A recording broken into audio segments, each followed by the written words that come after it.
What is your deepest fear?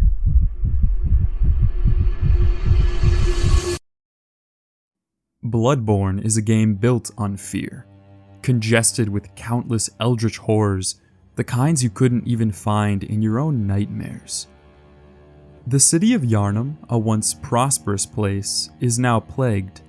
Grotesque, giant animal-like creatures, and beings so vile they're beyond human comprehension.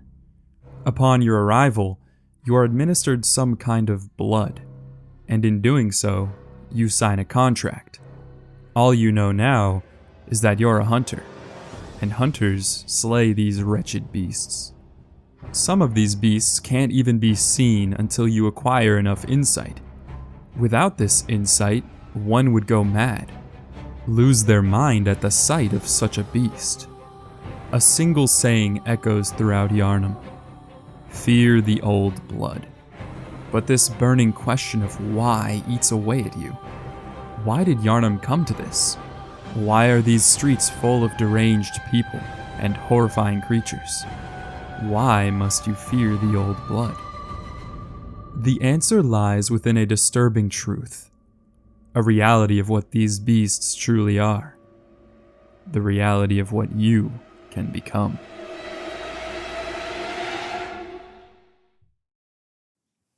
Everyone has their own fear. A horror so grim and terrifying that it haunts them wherever they go. And as if ingrained into our very essence, all of history is filled with the idea of these fears becoming manifest, personified into the only thing they could possibly become, the pinnacle of humanity's darkest thoughts, the one thing we all fear most: a monster. Monsters are somewhat of a tradition, a fundamental part of the combined conscience of humanity. Through every zeitgeist, monsters have appeared in every possible medium: legends, myths, books, film, and of course, games. They are easily recognizable and can resonate with the audience no matter what kind of monster it is. There's an obvious through line connecting all of these depictions, which begs the question: what exactly is a monster? I think a monster is something that you're afraid of. Something that poses a threat. I guess something that's kind of scary, that poses a threat, and that may be like different from you.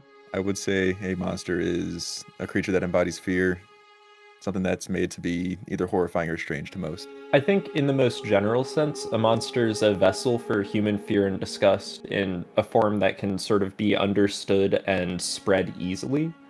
This idea that a monster must be something both inhuman and evil makes perfect sense. After all, we don't look at a cat and think it wants to eat us simply because it's not human. At least, most of us.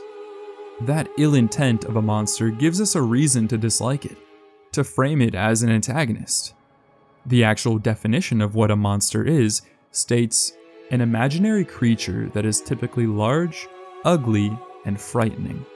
While this definition gets the general point across, it's missing the full picture. A monster has to be more than just an evil, alien-like creature, right? I mean, what's the reason behind this fascination I have with them?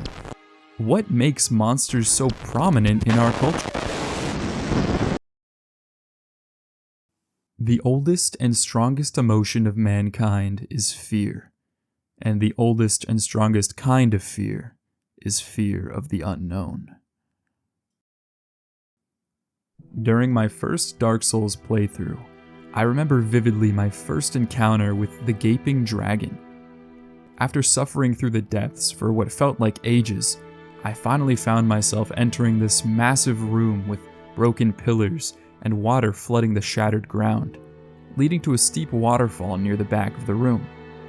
A small lizard-like head popped out just over the water, only to reveal its giant, tormented body, its entire stomach hanging open with ribs and what looked like teeth jutting out.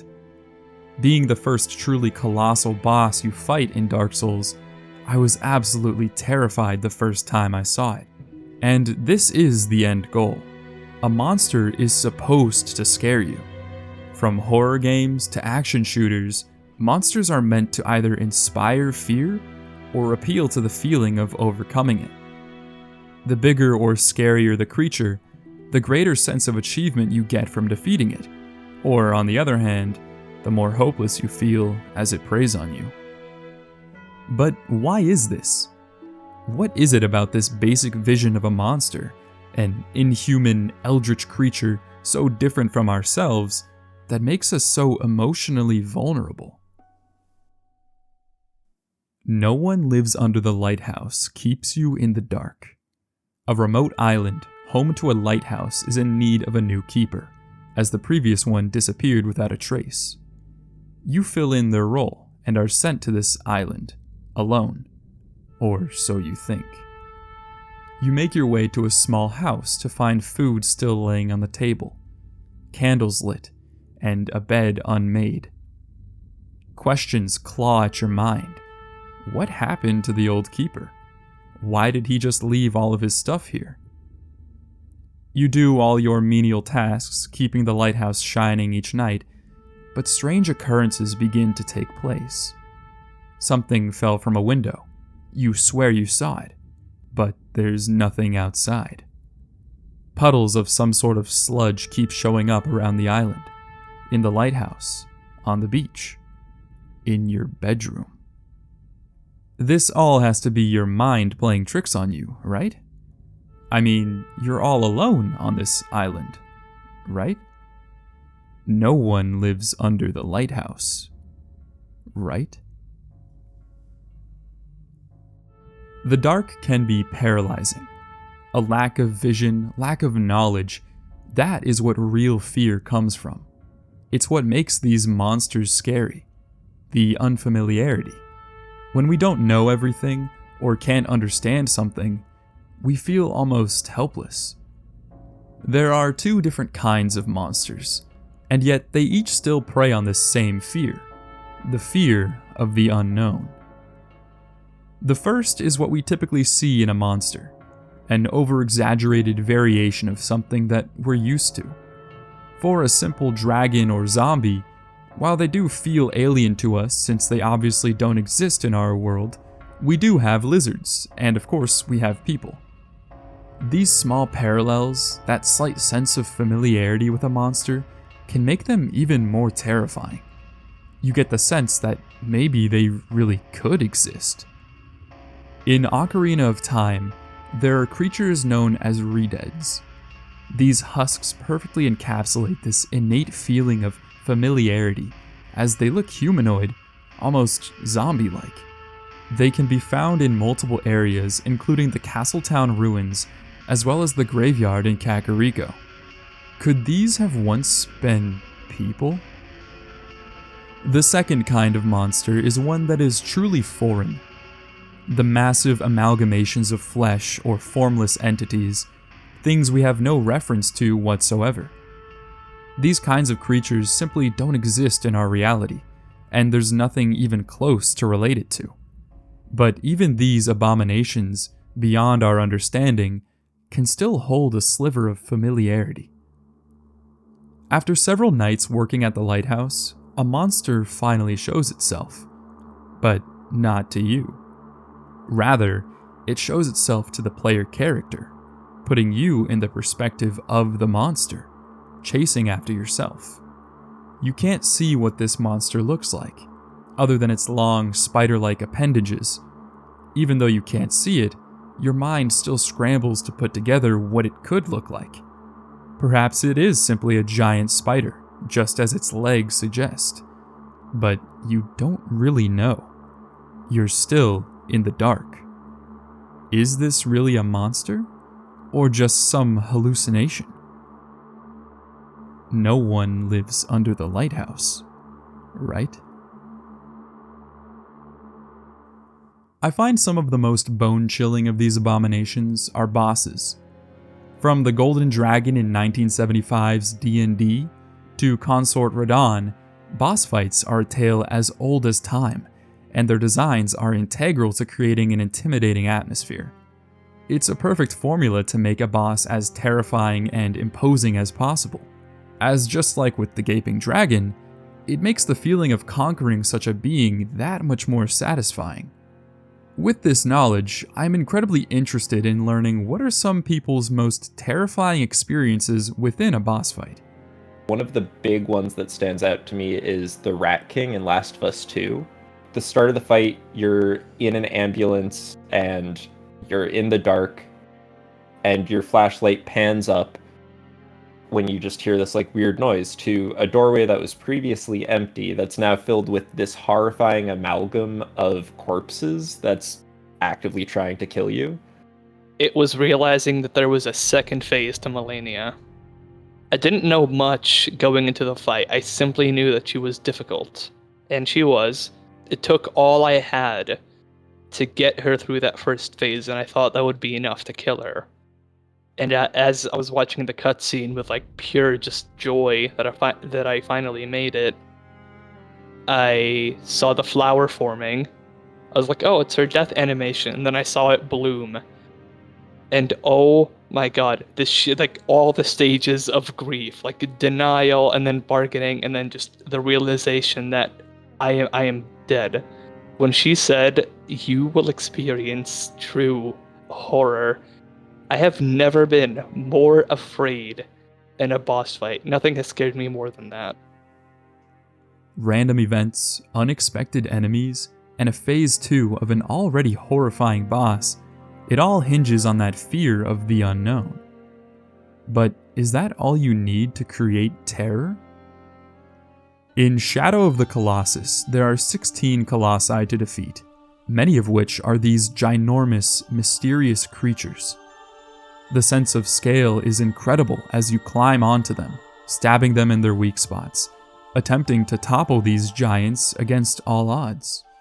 They aren't scary in their design, being essentially just walking statues with some parts of flesh or fur on their bodies, but the enormity of them is more than enough to intimidate the player, make them feel insignificant.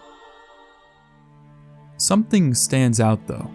It's not their immense size or the great variety in each of their designs, it's the music. Specifically, the music that plays when you kill a Colossus. It's not triumphant, not happy, it's tragic. That adrenaline rush is gone, and the scale seems to get narrower. You just conquered a towering behemoth, and yet it isn't fulfillment that you feel. You feel sad. The Colossi are peaceful creatures, the only life that remains in this world, and you're slaughtering them for your own selfish gain. Who is the real monster here?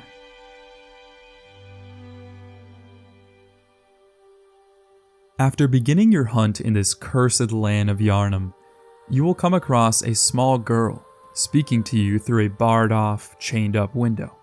She seems to be alone, and she pleads for you to find her parents, as they have yet to return from the hunt. Please go look for my mum. Daddy never came back from the hunt, and she went to find him, but now she's gone too. I'm all alone and scared. Really? Oh, thank you. My mum wears a red jeweled brooch. It's so big and beautiful. You won't miss it. Oh, I mustn't forget. If you find my mum, give her this music box. You accept the music box and agree to find the girl's mother. Upon entering the tomb of Erden, you encounter one of the first boss fights, Father Gascoigne, a fellow hunter.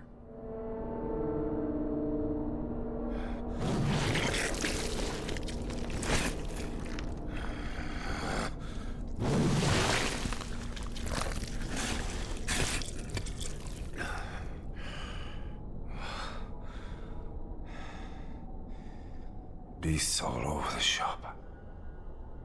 You'll be one of them, sooner or later.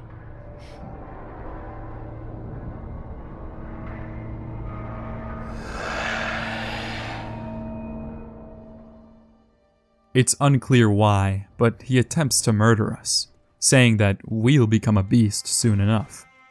Hunters are meant to hunt beasts, not other hunters. He seems to have gone insane, intoxicated with bloodlust, almost as if he's lost his humanity. Something here isn't right.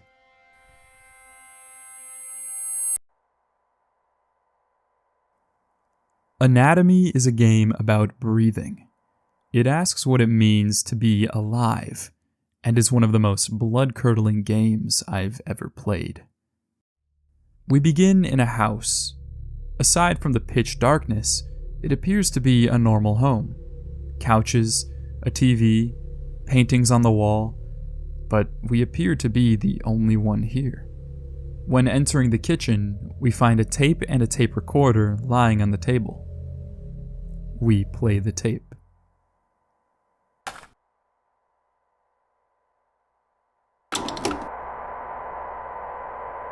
In the psychology of the modern civilized human being, it is difficult to overstate the significance of the house. Since as early as the Neolithic era, humankind has defined itself by its buildings. Buildings for worship, buildings for socializing, buildings for protection, even buildings for the commemoration of the dead.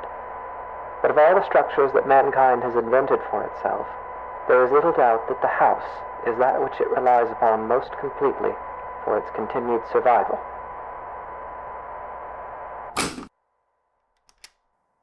We hear the sound of a door unlocking. There is a tape in the dining room. Layers of Fear also takes place within a house. A beautiful home from the 1920s. There are paintings on the walls and a note left on the table. It appears to be from an angered pest company, saying they found no signs of rodents at all, and that you should stop bothering their specialists or they will involve their lawyers. There was a rat when you first opened the door. The house is quiet, not a soul to be found. A broken bottle can be found in the kitchen, and a door is covered in paint with a note left on it. It's clear these notes were left for you. This is your house. You are the painter. It says they left the key to the workshop in your office. As you make your way up the stairs, you see paintings of these creepy, strange figures, your own creations. In your office, you find the key, as well as a deranged drawing of the Little Red Riding Hood, also your own creation. There's a bedroom clearly meant for 2 people, with a vanity's mirror shattered next to the bed. A wedding ring can be found in one of the drawers. There's a kid's bedroom as well, with toys on the ground and a drawing on the desk. Still, not a soul to be found. Returning to the workshop, it's a mess with paint all over the walls and on the floor, and a canvas in the center. Unveiling it reveals what looks to be an empty landscape, with a red streak. A note to the left of the canvas has just a few words. Lost. You deserve it. Finish it. Above the doorway reads, "Get it right this time." As we open the door, we find ourselves in a completely different room than where we entered from. The door locks behind us. After grabbing the tape in the dining room, we return to play it, and it is another message from the same man. We continue to find tapes throughout the house, and play them on this recorder. The man speaks of how a home could be seen as a reflection of ourselves, contrasting a house to that of a human body.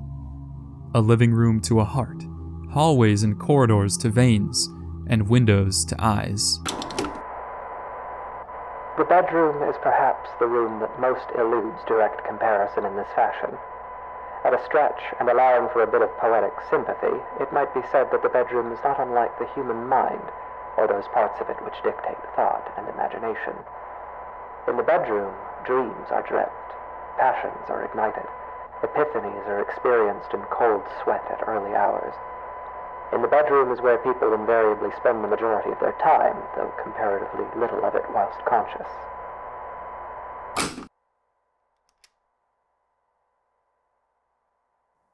We make our way to the master bedroom and find a tape on the bed, and upon turning around, the recorder is now suddenly on the wall.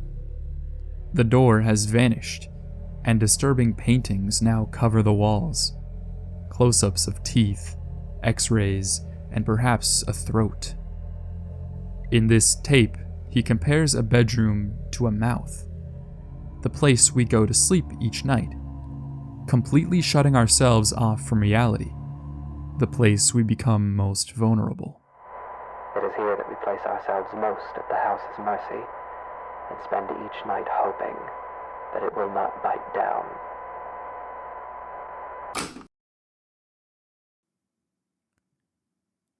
The game crashes.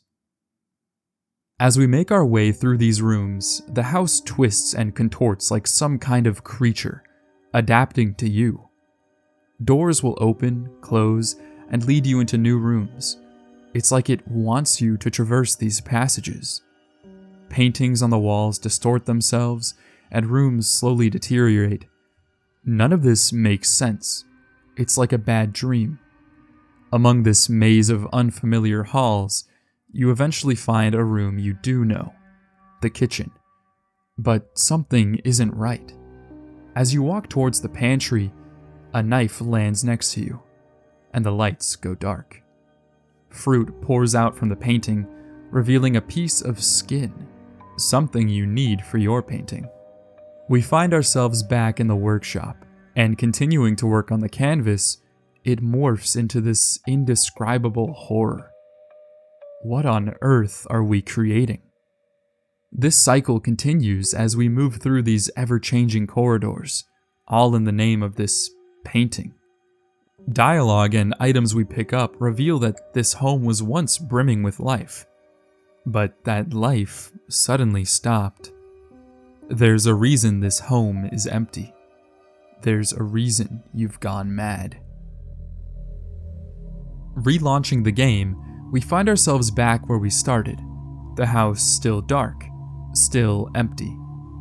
Finding the same tape in the kitchen, we play it, but it's different now. Like the recording is slowly being choked, invaded by something, cutting off abruptly, like there's no room to breathe.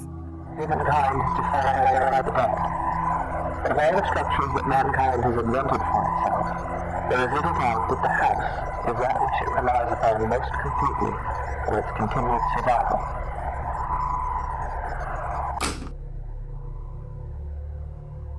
The house begins to alter itself.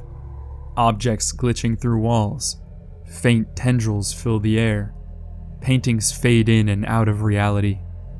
Aside from these oddities, the house is still the same until we enter the basement.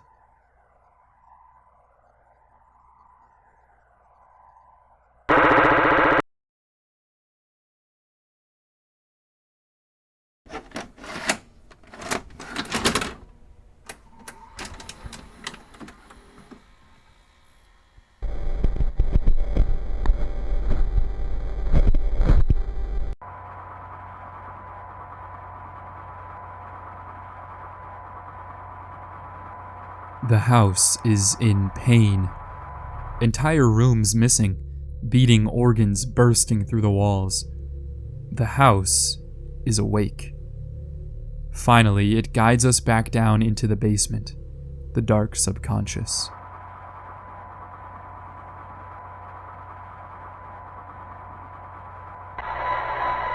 There is an important distinction that must be drawn between the words dissection and vivisection, a distinction that would appear to be lost on you. Your purpose was to listen, and yet at every turn you have pried, you have prodded, and you have interfered. Have you not been paying attention? Did it not occur to you that as an organism existing within a greater organism, your intrusion would be felt? And still you harassed. And now, like the wayward spider who witlessly settles upon a sweeper's tongue, you will be swallowed. Because the truth is this. When a house is both hungry and awake, every room becomes a mouth.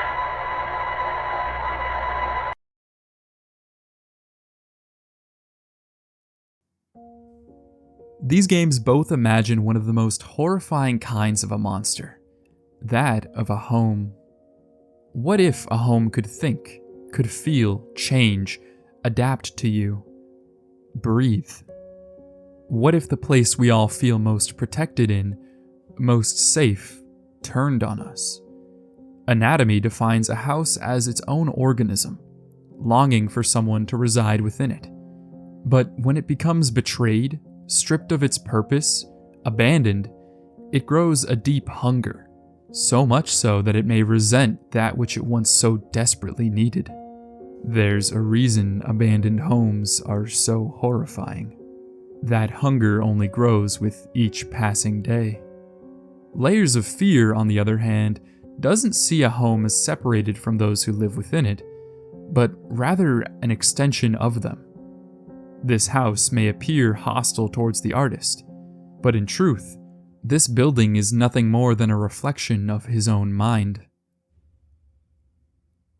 And while this living, breathing home may have monstrous attributes, in many ways, he is more of a monster than this psychotropic house. Perhaps there is a third kind of monster, one just out of vision, but is more petrifying than anything we can see, awakened from bloodlust, fueled by rage.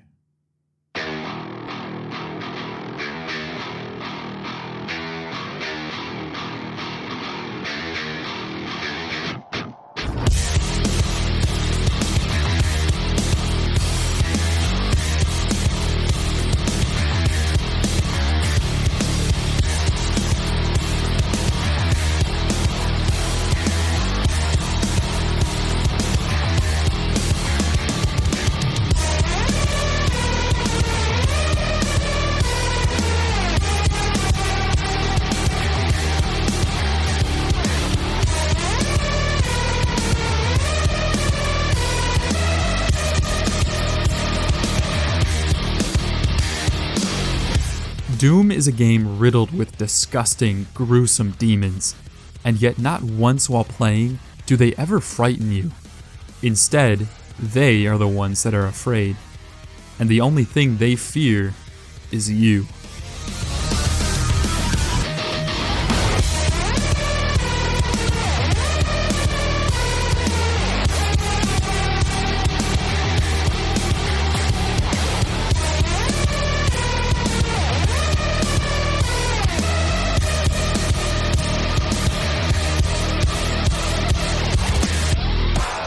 It's a common practice for boss fights to have special music accompanying them, enhancing the emotion and intensity of the fight, creating this imposing, formidable atmosphere around the boss. But in Doom, when boss music plays, it isn't for the demons. The feeling of zipping around the map, ripping and tearing through enemies with all these various abilities, all while this intense heavy metal blasts in the background, truly makes you feel like a badass. Even when facing some of these absolute Goliath-sized bosses, you still feel unstoppable, like a rampaging, vicious animal. But there's a reason you've become such a monster. These demons show no mercy, killing anything and anyone in their way. And so we retaliate, fighting fire with fire until it is done. There are many examples of games where you become the monster, and while Doom may be one of the most violent examples, the Doomslayer's intentions are perhaps the most just of any story out there. The demons killed his pet rabbit. It makes sense why he's the most feared and powerful entity in the Doom universe. Becoming a monster yourself is a fascinating concept, one where you would lose any qualities that make you human. Plenty of games explore this idea, putting you in the shoes of the villain. In Star Wars The Force Unleashed, the opening level has you play as Darth Vader as you conquer the planet of Kashyyyk, killing and enslaving every Wookiee you see.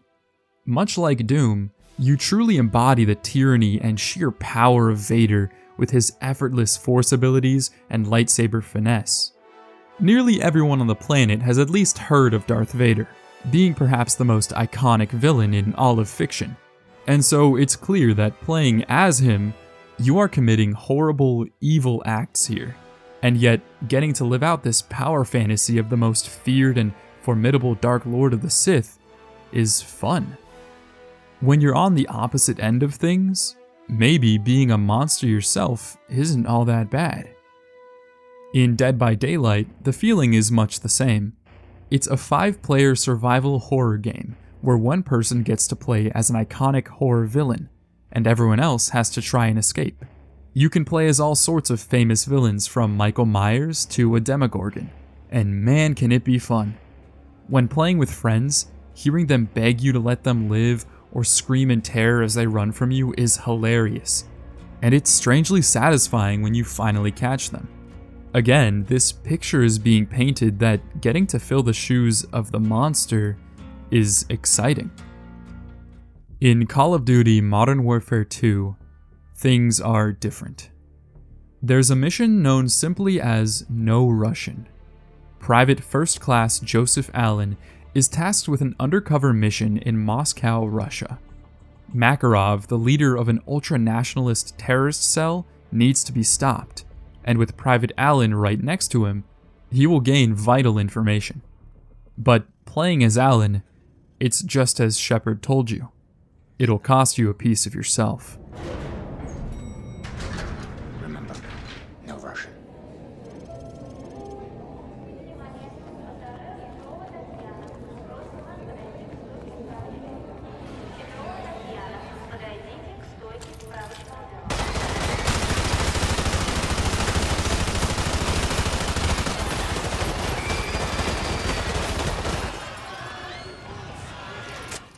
This moment is incredibly dark.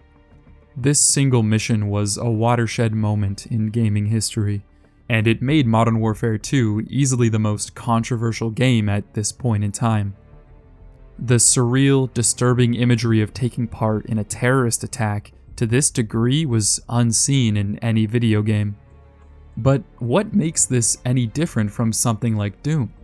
Yes, it's incredibly violent and has you murdering countless civilians, but Alan's intentions, your intentions, are positive. Just like the Doomslayer, you're partaking in these violent acts in order to save the innocent. Well, there's a crucial difference between them. In this mission, you're given a choice. Other games where you commit these evil atrocities essentially force you to carry them out, or else you simply can't progress. But in No Russian, you can decide not to shoot anyone at all, and the mission will play out in the exact same way. While it may make the player feel better by not helping with the attack, they are still just a bystander, watching it all unfold. Choices, intentions. Are they really all one needs to keep from losing their humanity? Perhaps the scariest monsters are the ones that aren't scary at all. This fragility of the human spirit, the idea of a dormant beast sleeping within all of us, is frightening, and even more potent when it's not just our mind we lose, but our physicality as well. To not just commit monstrous acts, but become a ravenous beast yourself. Your fight against Father Gascoigne is brutal, more difficult than the simple creatures you fought previously. This is a trained, experienced, and bloodlusted hunter, and his blade has turned to you. As the fight progresses, Gascoigne grows more and more fierce, basking in the scent of your blood. Hunter's blood.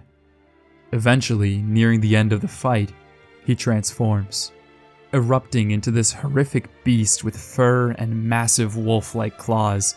He attacks you sporadically without any sense of reason. The hunter has become a beast himself. Atop this building where the Gascoigne fight takes place, you will find a body of a woman, wearing a bright red jeweled brooch. This is the mother of the little girl whom we spoke to before. The story finally pieces together. Gascoigne was the girl's father. When her mother went to find him, all she found was a demented, deranged man. With no memory of who she was, of who he was, he murdered his wife in cold blood. We can play the music box the little girl gave us during the fight, and for a moment, it seems like Gascoigne starts to remember. fighting against the beast, but it overtakes him all the same. Deep below the city of Yharnam were tombs, and these tombs were home to the Great Ones, godlike beings of immense power that lived beyond our reality, and they were grotesque, eldritch monsters.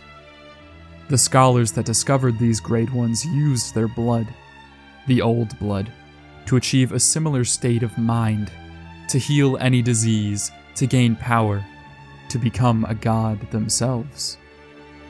But as the dangers of using such blood became unveiled, it was too late. The old blood had already been spread across all of Yharnam, and those who relied on it too much, those who gave in to their bloodlust, became a beast themselves. You use the very same blood. Who's to say you won't end up just like Gascoigne? Fear what you can become. Fear the old blood.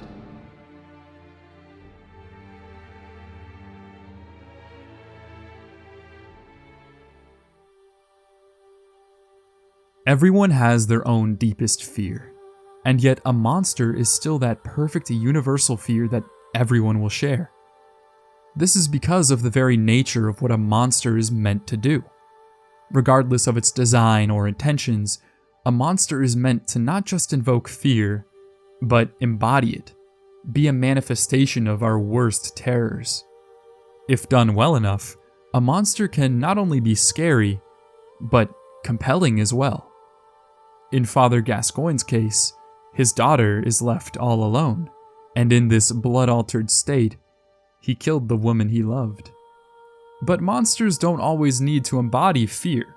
They don't even have to be scary. Pokemon is short for pocket monsters. They're all monsters of their own, and yet rather than running from them, unless it's a Zubat, we indulge in capturing them and befriending them. I think it's because of this extensive definition of what a monster can be that they are so prominent within our culture and storytelling. It's simply something or someone different from us. Anyone can recognize and associate with one. Whether capturing it, running from it, or becoming one yourself, monsters will never cease to be fascinating creatures. Thanks so much for watching. If you enjoyed, remember to leave a like and subscribe if you want to see more content just like this. Feel free to drop a comment down below and tell me about some of your favorite monsters in gaming. I have a new Discord server if you'd like to stay up to date on future videos and games I'll be playing, or just want a place to talk about games. If you're interested, link is in the description. As always, my name is Ember, and I'll see you next time.